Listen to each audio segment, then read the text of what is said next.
Hey guys, welcome back to our channel. இந்த வீடியோவில் HS 3151 professional English ஒன்னோட இம்பார்ட்டண்ட்டான கொஸ்டின்ஸ் பார்க்கலாம்.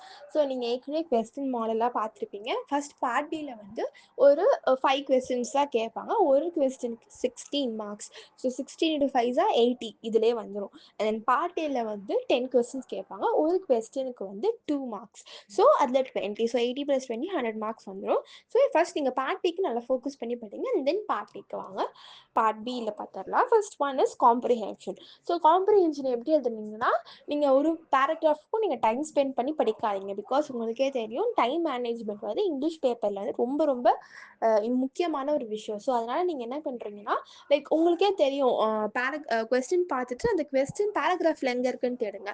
இன்ஸ்டெட் பேராகிராஃப் ஃபுல்லாக படிச்சுட்டு திருப்பி கொஸ்டின் படிச்சுட்டு அந்த கொஸ்டின் பேராகிராஃபில் எங்கே இருக்குன்னு தேடுறதுக்கு பதிலாக கொஸ்டின் படிச்சுட்டு டேரெக்டாக பேராகிராஃபில் எங்கே இருக்குன்னு தேடுங்க. ஸோ தட்ஸ் ஒரு டிப். செகண்ட் வந்து எஸ்ஏ. எதனால் டாபிக் கொடுத்துட்டு எஸ்ஏ எழுதுவாங்க. ஸோ இந்த எஸ்ஏக்கு வந்து டாபிக் நீங்களே ஒரு டாபிக் கொடுத்து எழுதுங்க. ஸோ அது மறந்துடாதீங்க. அதெல்லாம் அவங்க நோட் பண்ணுவாங்க.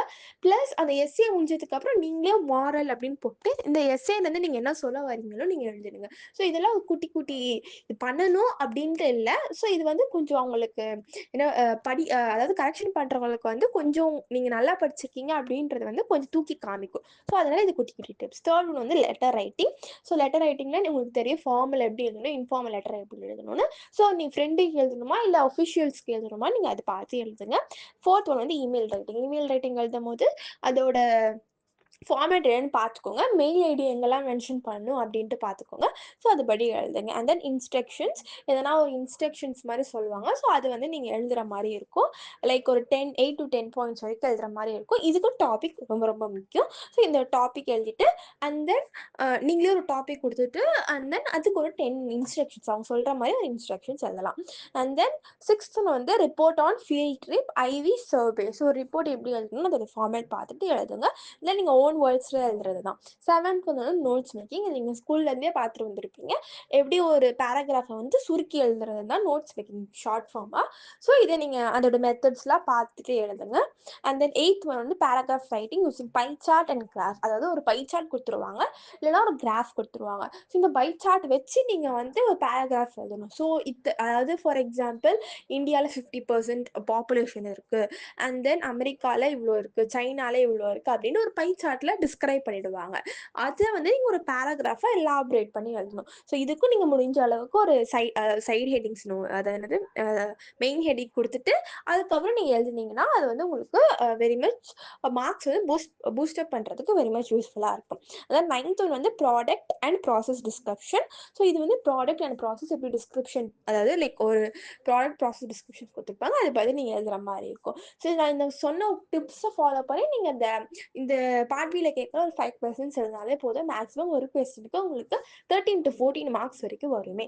ஸோ நீங்கள் வந்து இந்த பார்ட் பியில் வந்து எப்படி எழுதணும்னா, லைக் கொஞ்சம் ப்ரெசன்ட்ஃபுல்லாக எழுதுங்க. லைக் ப்ரெசன்டேஷன் வந்து கொஞ்சம் நீட்டாக ப்ரெசென்ட் பண்ணுங்கள். பிளாக் அண்ட் ஒயிட் தாராளமாக நீங்கள் யூஸ் பண்ணுங்க. ஸோ அதனால உங்களுக்கு வந்து ஒரு பூஸ்டப் ஆகும் மார்க்ஸ். தென் பேராகிராஃப் எஸ்ஸேலாம் எழுதும் போது ஒரு 3 to 4 பேஜஸ் வரைக்கும் கவர் பண்ணுற மாதிரி கொஞ்சம் எலாபரேட்டாக எழுதுங்க. ஸோ தட் உங்களுக்கு வந்து மார்க்ஸ் பூஸ்டப் ஆகும். தென் டைம் மேனேஜ்மெண்ட் ரொம்ப ரொம்ப முக்கியம். ஸோ ஒரு கொஸ்டினுக்கு 20 to 25 மினிட்ஸ் போதும். அதுக்கு மேலே எழுதாதீங்க. அது வரைக்கும் நீங்கள் டைம் லிமிட் பண்ணி ஒரு கொஸ்டின் ஃபோக்கஸ் பண்ணி அந்த 20 to 25 மினிட்ஸ் ஃபோக்கஸ் பண்ணி எழுதுங்க. நெக்ஸ்ட் பார்ட் ஏக்கு வந்துடலாம். பார்ட் ஏல நான் சொன்ன மாதிரி 10 கொஸ்டின்ஸ் கேட்பாங்க. ஸோ அதில் வந்து குட்டி குட்டி டாபிக் சொல்லியிருக்கேன், அதை படி பாருங்கள். First one synonyms and antonyms. அது வந்து ஒன்னாக தான் கேட்பாங்க. பட் நீங்கள் உங்களுக்கு set of synonyms and antonyms காலேஜில் கொடுத்துருப்பாங்க. அதை நீங்கள் கோ த்ரூ பண்ணிட்டு போனீங்கன்னா கொஞ்சம் அளவுக்கு நீங்கள் மேனேஜ் பண்ணிடலாம். ப்ளஸ் அந்த சென்டென்ஸை படித்தாலே உங்களுக்கு பாதி மீனிங் புரிஞ்ச மாதிரி இருக்கும். ஸோ அதுக்கேற்ற மாதிரி சூஸ் பண்ணுங்கள். அந்த அப்ரிவேஷன் அண்ட் ஆக்ரோனிம்ஸ் உங்களுக்கு தெரியும். Then WH type of questions ஒரு yes or no கொஸ்டின்ஸ் அது உங்களுக்கு தெரியும். ஃபோர்த் ஒன் டென்சஸில் ஆல் டைப்ஸ் ஆஃப் டென்சஸ் பார்த்துக்கோங்க. டென்சஸில் சில நேரம் சப்ஜெக்ட் வேர்ப் அக்ரிமெண்ட்டும் கலந்து வர மாதிரி இருக்கும். ஸோ அதுவும் நல்லா பார்த்துக்கோங்க. And then one word substitution. Sixth one preposition, அது நல்லா தெரியும் உங்களுக்கு. செவன்த் வந்து ப்ரிஃபிக்ஸ் அண்ட் சஃபிக்ஸ், அதுவும் நீங்கள் படிச்சிருவீங்க. எயித் வந்து phrasal verbs. Ninth one imperatives, adjectives, pronouns, articles, இது எல்லாமே நீங்கள் பார்த்துட்டு போயிடுங்க. And then 10th one subject verb agreement. 11th one homonyms and homophones. So இது ரெண்டுத்துக்குமே கொஞ்சம் கொஞ்சம் வேர்ட்ஸ் கொடுத்துருப்பாங்க காலேஜில். ஸோ அதை நீங்கள் கோத்ரூ பண்ணாலே போதும். And then 12th one disclosure markers, அதை நீங்கள் சென்டென்ஸ் படிக்கும் போதே உங்களுக்கு என்ன மார்க்கர்ஸ் யூஸ் பண்ணணுன்ட்டு நல்லா தெரிஞ்சிடும். ஸோ அதெல்லாம் நீங்கள் பார்த்துக்கோங்க.